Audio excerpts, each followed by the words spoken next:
Olá! Hoje nós vamos para o capítulo 10 do profeta Jeremias. O capítulo 10, ele é uma apresentação do profeta, sobre Deus e quase que confrontando o Deus verdadeiro diante dos deuses falsos. Quem são os deuses aí diante do Senhor Deus? Mais ou menos assim a gente resumiria esse capítulo. Quem são esses deuses aí diante do Senhor Deus? Então, na verdade, é sim um confronto. Jeremias coloca Deus verdadeiro e fala assim, aqui está o Deus verdadeiro. E quem são esses deuses aí? O que eles fazem? E aí tem toda uma descrição dos deuses, dos ídolos que não fazem nada. Então é muito interessante porque este embate é apresentado pelo profeta nesse contexto em que as pessoas tinham essa influência grande dos povos estrangeiros. Mas também aqui a gente percebe também uma coisa causada pelo próprio exílio, embora o exílio ainda não tenha acontecido, mas o exílio aí que lembra a gente essa exposição do povo de Deus a outras culturas e a outros deuses também, tá bom? Vamos lá? Seguinte, gente, dá um like no vídeo, o like é quando você aperta nesse sinalzinho que tem um joinha, faz isso agora. Compartilha esse vídeo e convide, faça propaganda desse nosso curso aqui, tá bom? Para que você possa ler a Bíblia comigo, aprendendo e aprofundando. Vamos lá? Bíblia na mão, Espírito Santo no coração. Vamos ler o capítulo 10, que é um capítulo muito, muito interessante. Então, esse é o questionamento. Que são os deuses diante do Deus, do Senhor Deus, Escutai, casa de Israel, a palavra que o Senhor vos dirige, oráculo do Senhor. Não imiteis o procedimento dos pagãos, nem temais os sinais celestes, como temem os pagãos. Porquanto os deuses desses povos são apenas vaidade. São cepos abatidos na floresta, obra talhada pelo cinzel do artesão, decorada com prata e ouro, a golpes de martelo são-lhes fixados os pregos, e postos em seus lugares para que não se movam. Assemelham-se a esses deuses a uma estaca em campo de pepinos, que devem ser levados, pois não caminham. Não os temais, pois que vos não podem fazer mal, nem têm o poder de fazer o bem. Nenhum se assemelha a vós, Senhor, que sois grande. É por causa do vosso poder, grande é também o vosso nome. Quem não vos há de temer, Rei dos povos? A vós é devido todo o respeito, porquanto entre os sábios dos povos pagãos e nos seus reinos nenhum se assemelha a vós. São todos eles nécios e insensatos, e seus ensinamentos são vaidade, pura lenha. É prata batida, importada de Tarsis, ouro de Ofir, trabalho de escultor e de ourives. Revestido de púrpura roxeada e vermelha, não passam de obra de artista. O Senhor, ao contrário, é verdadeiramente Deus, Deus vivo, eterno Rei. Treme a terra ante a sua cólera, e os povos pagãos não podem suportar a sua ira. Vós lhes direis, portanto, os deuses que não fizeram o céu e a terra desaparecerão da terra e de sob os céus. Só Ele criou a terra pelo seu poder e consolidou o mundo pela sua sabedoria, desdobrando os céus pela sua inteligência. Ao som de sua voz, reúnem-se as águas nos céus, dos confins da terra, manda subir as nuvens e transforma os relâmpagos em chuvas, fazendo desencadearem-se os ventos de seus redutos. Então, os homens se tornam estupefatos e aturdidos, e se envergonha o artista da estátua que concebeu, porque são apenas mentira os ídolos que fundiu, e neles não respira vida. São apenas vãos simulacros que se desvanecerão no dia do castigo. Não se dá o mesmo com aquele que é a herança de Jacó, pois foi ele que tudo criou, e Israel é sua tribo, e seu nome é Javé dos exércitos. Apanha da terra o teu fardo, tu que estás sitiada, pois assim falou o Senhor: lançarei ao longe de uma vez os habitantes dessa terra, e os acompanharei de perto para que me encontrem. Ai de mim, por causa de minha ferida, é bem dolorosa a minha chaga. Eu havia dito, fosse apenas esse meu mal, eu o suportaria. Foi devastada a minha tenda e suas cordas se romperam. Abandonaram-me meus filhos e não mais existem. Ninguém mais tenho para levantá-la e de novo erguer o meu pavilhão. Na verdade, são nécios os pastores, não procuram mais o Senhor, por isso não logram êxito e dispersaram-se os seus rebanhos. Eis que se propaga um grande rumor e o eco de um imenso tumulto vem do norte para transformar as cidades de Judá num deserto, num covil de chacais. Bem sei que não é o homem dono do seu destino e que ao caminhante não lhe assiste o poder de dirigir seus passos. Castigai-no, Senhor, mas com equidade e não com furor, para que não sejamos reduzidos ao nada. Derramai esse furor sobre as nações que vos desconhecem, sobre os povos que não invocam o vosso nome, pois que eles devoraram Jacó e o consumiram, transformando-lhe as casas em deserto. Vamos entender o capítulo 10. Primeiro, o capítulo 10, do versículo 1 ao versículo 16, é o grande confronto que o profeta faz do Deus verdadeiro diante dos falsos deuses, diante dos ídolos. E depois, do versículo 17 ao versículo 25, aí do capítulo 10, nós temos aí um lamento sobre aquilo que há de acontecer no exílio, sobre aquilo que há de acontecer quando este poderoso rei do norte e poderoso império do norte, que é a Babilônia, descer e arrasar com tudo, né? Volta aquela expressão, transformando as cidades de Judá num deserto, num covil de chacais. O chacal mora no deserto, o chacal mora onde não tem ninguém, né? Então, o que vai acontecer? Quando o norte, com a Babilônia, descer, tudo será devastado. Aqui, nesses versículos 17 a 25, é um lamento por tudo isso que vai acontecer. E chega a dizer, Senhor, pode nos castigar, mas não nos castigue tanto, para que a gente não seja aniquilado. Tá, deixa eu te explicar uma coisa. Essa ojeriza que o profeta tem em relação aos deuses estranhos, e falando que eles não são nada, que eles são ídolos, que eles são madeira, que eles são peça de ourives, que eles são peça de artistas, isso aí é porque existe toda uma noção muito clara na lei revelada contra os deuses e esse sistema politeísta que existia entre os povos. Vamos lá, não caia nesta besteira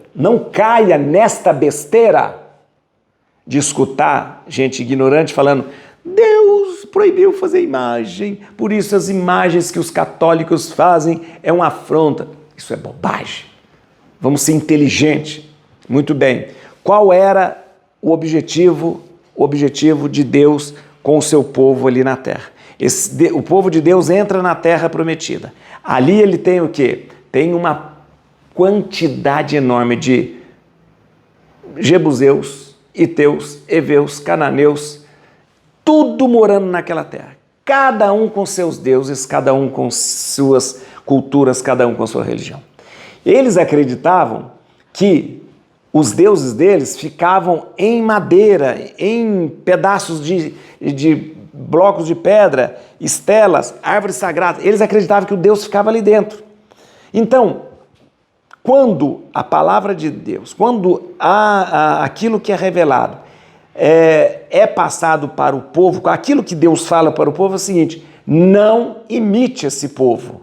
Esse povo acredita que quando eles fazem uma imagem de madeira, enfeita essa imagem, o Deus, ela se torna um Deus, está na madeira ali.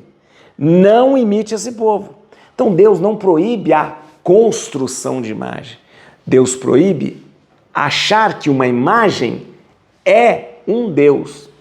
Mas isso, aqui no capítulo 10, ele vai além, porque além de Jeremias falar desta idolatria da imagem, de achar que ali naquela imagem, naquele pedaço de madeira tem um Deus, ele confronta e diz o seguinte: esses deuses de vocês não valem nada. Por quê? Porque o Senhor, que é Deus verdadeiro, foi Ele que criou tudo. Ora, se Ele criou tudo, o que são esses deuses que vocês dizem? Que poder têm eles? Que sabedoria têm eles? Então, o capítulo 10 é um grande confronto do Deus verdadeiro diante dos falsos deuses que não significam nada. Tá bom? Deixa eu trazer aqui alguns versículos para a gente lembrar aqui. Ó. É interessante uma coisa aqui que fica muito claro. Preste atenção. O Senhor, né? O Senhor Deus verdadeiro, ao contrário, é verdadeiramente Deus. Deus vivo, eterno Rei. Treme a terra ante sua cólera, e os povos pagãos não podem suportar a sua ira. Vamos entender uma coisa aqui na teologia de Jeremias. Existe toda uma literatura teológica nisso aqui. Isso aqui nós voltamos à polêmica contra a idolatria. O povo de Deus sempre foi exposto a muita idolatria. A idolatria do povo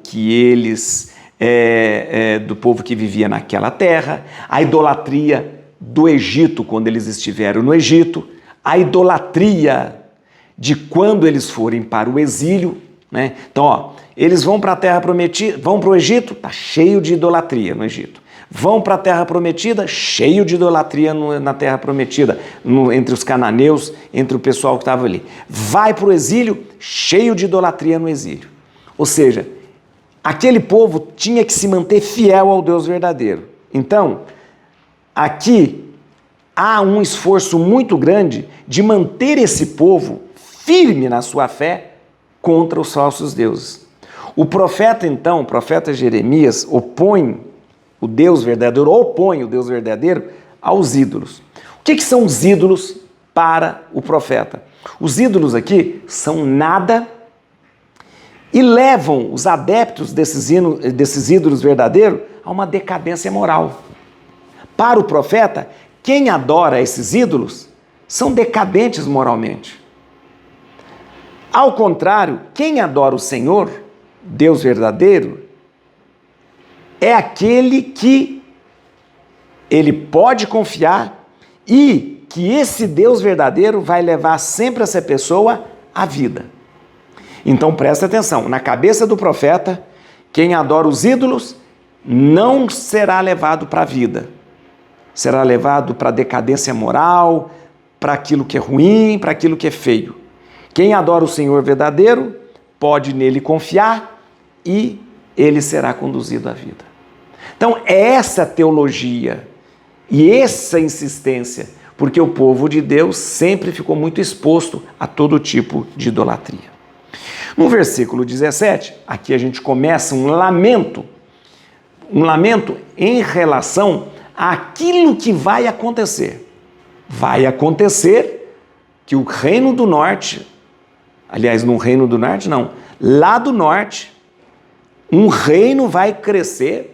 Esse reino será a Babilônia, vai ficar poderoso, vai descer, vai arrasar Judá e vai arrasar Jerusalém.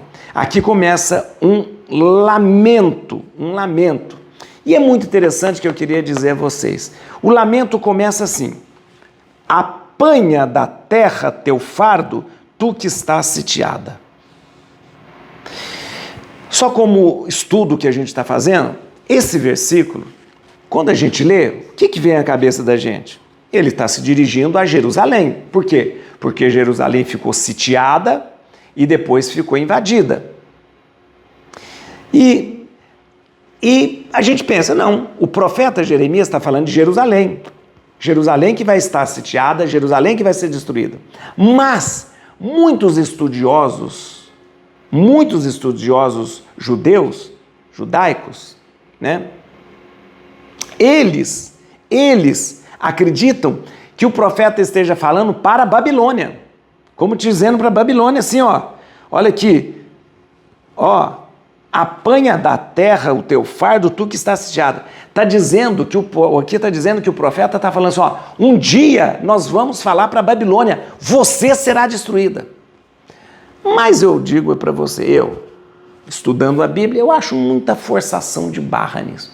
Aqui Jeremias está falando para Jerusalém mesmo, está falando para Jerusalém mesmo, tá bom? E para terminar, queria lembrar aqui o versículo 24, então eu digo para você que o versículo 17 até o versículo 25 é toda uma lamentação sobre aquilo que vai acontecer com Jerusalém, com Judá, né, quando Babilônia vier destruir tudo. Há uma lamentação muito grande e termina mais ou menos com Jeremias, né, em nome do povo pedindo, castigai-nos, Senhor, mas com equidade, e não com furor, para que não sejamos reduzidos ao nada. Ou seja, pedindo assim, castiga-nos, Senhor. Aqui é um apelo à moderação de Deus, né?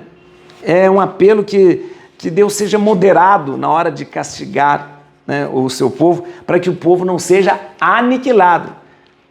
Bate, mas bate de leve. Bate, mas bate um pouquinho de leve.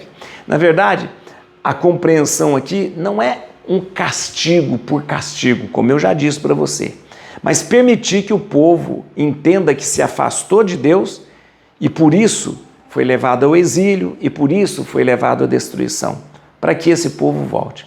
Mas para que esse povo não seja aniquilado, então bate devagar, para que um dia a gente possa se emendar. Et crutim Domini, fugit partes adversae, vite teleo detribiuda radix Davide. Aleluia.